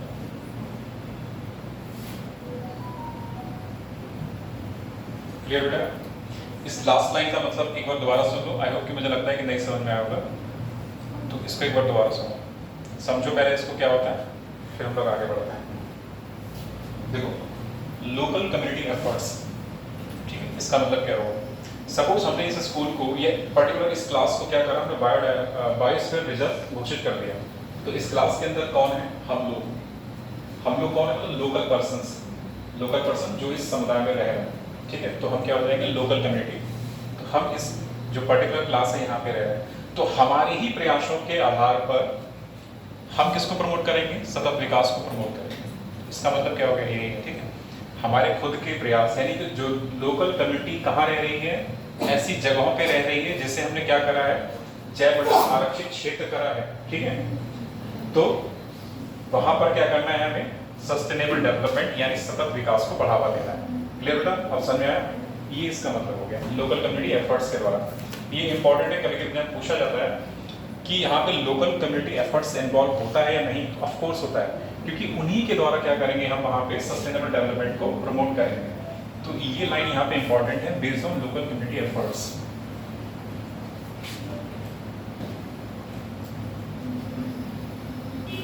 ठीक है। अच्छा, एक बात बताओ कि बायोस्फीयर रिजर्व में केवल वाइल्ड लाइफ होगी या मानव होंगे, या और क्या क्या हो सकता है?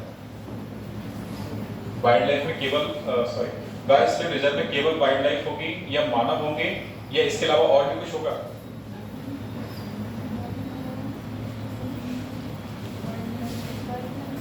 देखो तो यहाँ ध्यान दो, बायोस्फीयर रिजर्व को शॉर्ट फॉर्म में बीआर लिख देंगे। बायोस्फीयर रिजर्व को शॉर्ट फॉर्म में क्या लिख दिया? BR. D stands for biosphere, R stand for reserve, तो बीआर लिख दिया। तो बायोस्फीयर रिजर्व है क्या एक्चुअल में? ठीक है, कंजर्वेशन ऑफ बायोडायवर्सिटी, मतलब कि यहाँ पे हम जैव विविधता को संरक्षित करेंगे, और ट्रेडिशनल ट्राइबल लाइफ, जो पारंपरिक जनजातीय जीवन है, उसको भी संरक्षित करेंगे। ठीक है, तो यहाँ पे क्या संरक्षित करेंगे?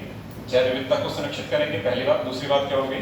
जो पारंपरिक जनजातीय जीवन है उसको भी संरक्षित करेंगे। तो दोनों को संरक्षित करेंगे, ह्यूमन प्लस नेचर, दोनों को संरक्षित करेंगे यहाँ पे। ठीक है, तो इस पे यहाँ पे क्या संरक्षित करा जाएगा बेटा? ह्यूमन प्लस नेचर, दोनों को संरक्षित किया जाएगा। क्लियर? तो बायोस्फीयर रिजर्व्स में ह्यूमन प्लस नेचर दोनों को संरक्षित किया जाता है, याद रखना ये बात। और क्या करेंगे? दोनों को संरक्षित किया जाएगा, दोनों को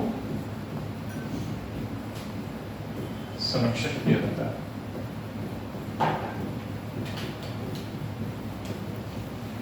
ठीक है, क्लियर? और यहां पे ह्यूमन पे लिख लो, एक चीज लिख लो यहाँ पे, पारंपरिक जनजातीय जीवन,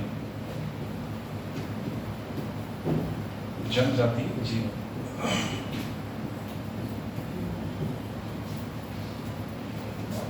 तो बीआर के तहत इसको संरक्षित करेंगे, ह्यूमन दैट इज ट्रेडिशनल, पारंपरिक जनजातीय जीवन, और प्रकृति, दोनों को संरक्षित करेंगे।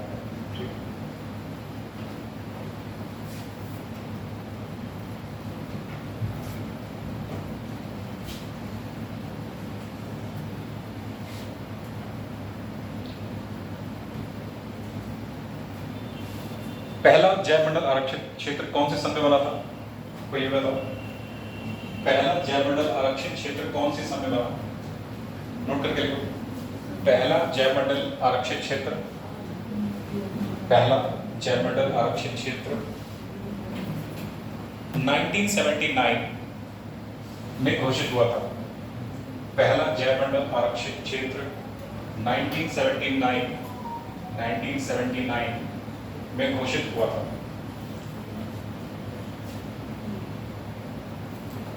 ठीक है बेटा, इसके क्राइटेरिया क्या होते हैं? अगर हम किसी भी जैव मंडल रिजर्व को बनाना चाहें तो उसके लिए कुछ क्राइटेरिया होंगे, तो वो क्राइटेरिया क्या होंगे? क्राइटेरिया क्या क्या होंगे? जरा यहाँ पे एक मिनट थोड़ा सा ध्यान दो। क्राइटेरिया कहो या पैरामीटर कहो, ठीक है, एक ही बात है। तो क्राइटेरिया मतलब किस आधार पे उनको बायोस्फीयर रिजर्व घोषित किया जाए। क्राइटेरिया मतलब आधार एक तरीके से कह सकते हैं यहाँ पे। ऐसे कौन से आधार हैं कि जिन पर हम उनको बायोस्फीयर रिजर्व घोषित कर सकें। तो क्या क्या होंगे? एक तो इसमें क्या होगी? Core area. नंबर एक क्या होगा? कोर एरिया, जो कि कैसा हो? मिनिमली डिस्टर्ब, कम से कम डिस्टर्बिंग होना चाहिए, मतलब उसमें मानवीय गतिविधियां एक तरीके से बिल्कुल भी नहीं होनी चाहिए। तो क्या हो जाएगा? Minimally disturb.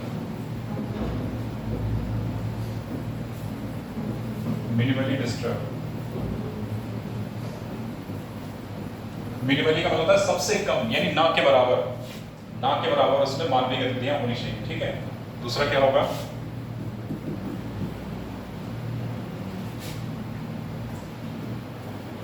बायोजियोग्राफिकल यूनिट होना चाहिए। बायोजियोग्राफिकल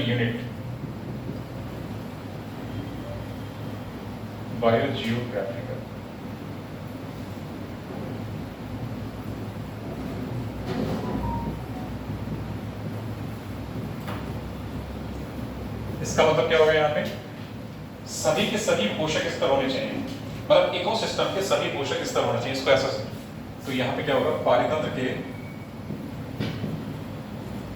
पारितंत्र के सभी पोषक स्तर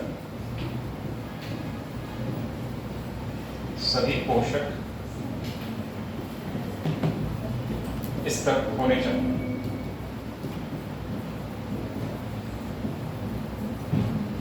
ठीक है, ये क्राइटेरिया हो गया। अगला क्राइटेरिया क्या होगा इसका?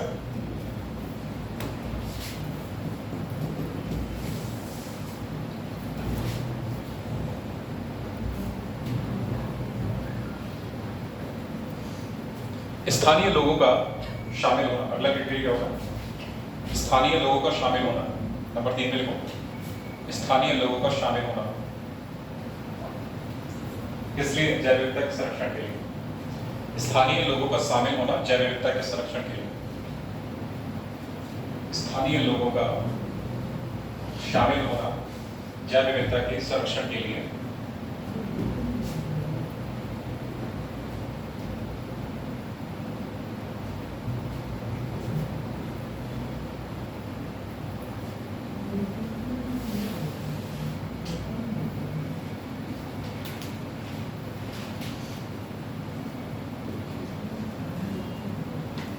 ठीक है बेटा, ये हो गया, क्राइटेरिया हो गया। एक इसमें और है, एक छूट रहा है, देखते हैं क्या है।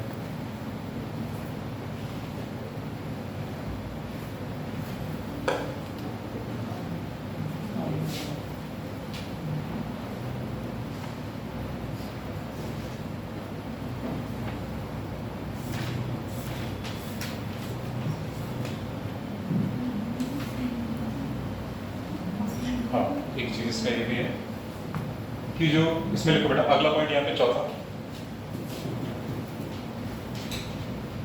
पारंपरिक जनजातीय जीवन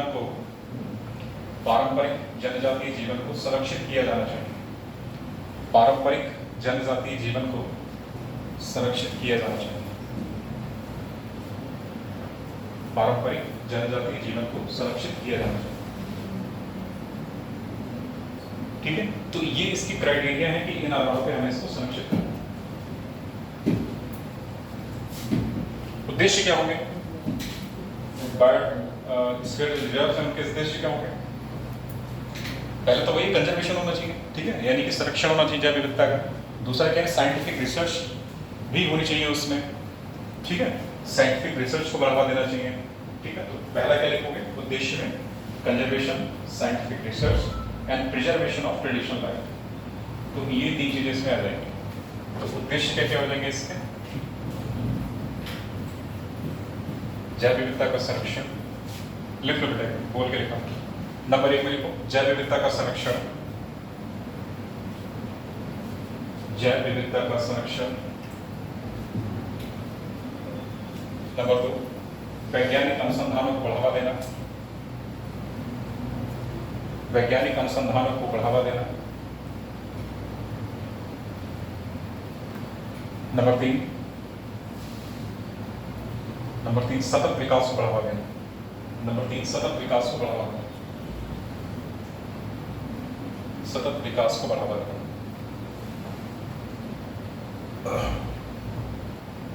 सतत विकास को बढ़ावा देना। अगला हेडिंग ऐसी जोनेशन, या एक तरीके से इसको कह सकते हो कि जैसे कितने पार्ट में बायोस्फीयर रिजर्व है, इस पर डिवाइड किया जाए। ठीक है, बायोस्फीयर रिजर्व को कितने पार्ट में डिवाइड किया जाए। ठीक, तो अगला heading zonation of year. Zonation मतलब इस तरीके से कह सकते हैं। ठीक है, देखो बायोस्फीयर रिजर्व में क्या क्या स्तर होंगे, यहाँ पे जरा ध्यान दो।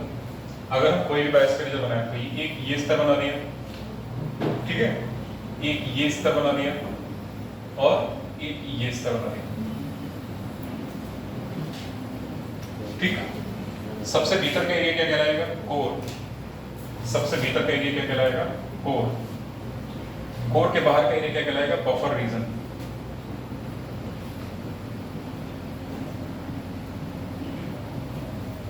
ठीक है, और सबसे बाहर का एरिया क्या कहलाएगा, ट्रांजिशनल रीजन। ट्रांजिशन एरिया बनाओ फटाफट इसको समझने के लिए। बायोस्फीयर रिजर्व को कितने जोन में डिवाइड किया जाएगा, तो वो एरिया। सबसे अंदर क्या होगा, कोर। कोर को सराउंड करते हुए, घेरते हुए क्या होगा, बफर जोन। तो बफर जोन लिख लेना, रीजन की जगह यहाँ पे बफर जोन कर दो। बफर जोन कर दो बेटा, बफर जोन। और बफर जोन को भी सराउंड करते हुए क्या होगा, ट्रांजिशन एरिया। ठीक है, तो बफर जोन को सराउंड करते क्या होगा, ट्रांजिशन एरिया।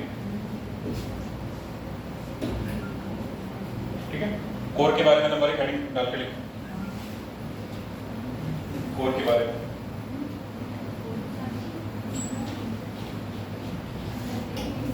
कोर क्षेत्र में मानवीय गतिविधियों की इजाजत या मानवीय गतिविधियां, ऐसे कोर क्षेत्र में मानवीय गतिविधियां पूर्णतः प्रतिबंधित होती हैं। कोर क्षेत्र में मानवीय गतिविधियां पूर्णतः प्रतिबंधित होती हैं। केवल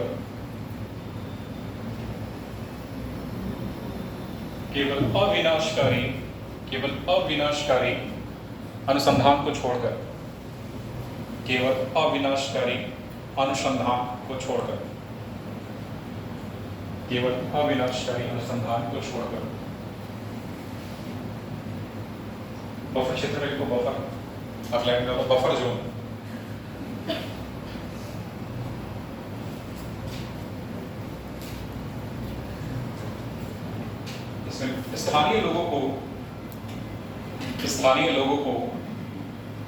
स्थानीय कौन होगा, जो कि उस एरिया में रहने वाला होगा। ठीक है, स्थानीय लोगों को संसाधन इकट्ठा करने हेतु, स्थानीय लोगों को संसाधन इकट्ठा करने हेतु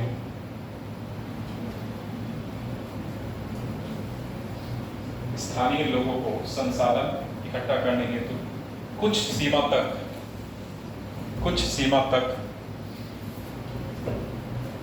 इस क्षेत्र में, कुछ सीमा तक इस क्षेत्र में इजाजत दी जाती है।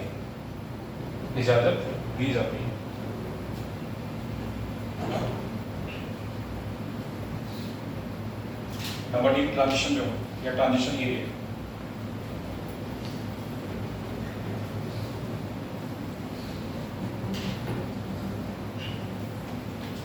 ट्रांजिशन एरिया, इसमें मानवीय गतिविधियों के लिए खुला होता है। मानवीय गतिविधियों के लिए खुला होता है।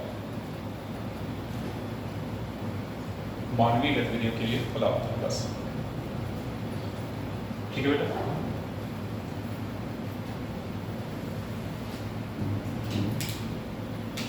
ठीक है। तो ये यहाँ कोर के बारे में याद रखना है। कोर सबसे ज्यादा इंपॉर्टेंट है। कोर में कोई भी मानवीय गतिविधि की परमिशन नहीं दी जाएगी। ठीक है, तो कोर में क्या होता है, कोई भी मानवीय गतिविधि की परमिशन नहीं दी जाएगी। तो ये तो बायोस्फीयर रिजर्व्स के बारे में जो इंपॉर्टेंट जानकारी थी वो हमने देखी। अब कितने बायोस्फीयर रिजर्व हैं, ठीक है, और कितने बायोस्फीयर मैप प्रोग्राम के तहत आते हैं, ये फिर आज का होमवर्क है, करके लाओगे। बायोडाइवर्सिटी हॉट स्पॉट्स ये करके लाओगे, कल पूछूंगा, कल मैं पढ़ाऊंगा नहीं, कल पूछूंगा सिर्फ, ठीक है। क्या होते हैं biodiversity hot spots, biosphere reserve कितने हैं, कौन सी जगह पे हैं, कौन से राज्य में पाए जा रहे हैं, और कितने को मैप प्रोग्राम सपोर्ट करता है, ठीक है। और एक चीज़ और कल पढ़ाऊंगा, नेशनल पार्क्स और वाइल्ड सेंचुरीज क्या होती हैं, दोनों में अंतर क्या है, ये कल का टॉपिक है, ठीक।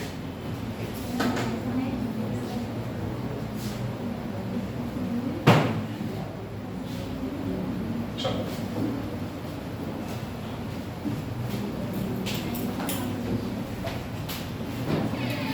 इसको पॉज करो वीडियो।